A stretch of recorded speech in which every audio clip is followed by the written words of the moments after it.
النهارده بقى احنا عند كشري الخديوي، هنخش وناخد وندي في الكلام، واحسن اكله شعبيه موجوده في مرسى مطروح. يلا بينا.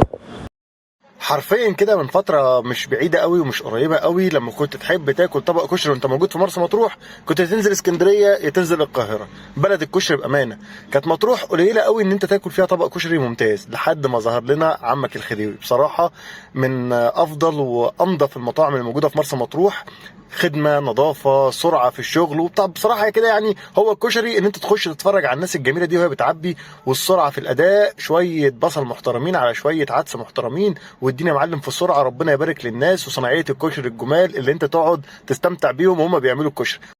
احسن حاجه هناك بقى عند الخديوي ان انت ب 10 جنيه هتاكل، ب 15 هتاكل، معاك لحد 30 و35 جنيه هتاكل طبق كشري. الطبق اللي قصادكم ده ب 25 جنيه مليان، وزي ما انتم شايفين صلصتك المتينه، شويه البصل او الورد زي ما بيقولوا صناعيه الكشري. تنزل يا معلم بقى بالشطه الزيت، والشطه دي يا جدعان اللي ما بيحبش الشطه ما يكترش منها، واللي كيف شطه اغرف يا معلم وعيش. شويه طبعا الف ب كشري الدقه المتينه، بس قلب يا معلم الدقه قبل ما تحط يا معلم عشان ايه تظبط معاك الدنيا.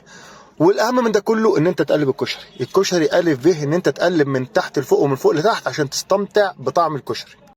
وعشان تعرف طبق الكشري ده جامد ولا لا، المكرونه اللي هتلاقيها مستويه خالص اللي هي مهريه، وفي نفس الوقت ما بتشدش ما بتعضش، تبقى المكرونه مستويه اللي هي يعني السوى الطبيعي. اهم حاجه ما تبقاش مهريه عشان تاكل المكرونه كده تبقى ايه لوحديها، مع العيش اللي هم بيعملوه المتحمر دوت عليه شويه الكمون والبهارات بتاعتهم.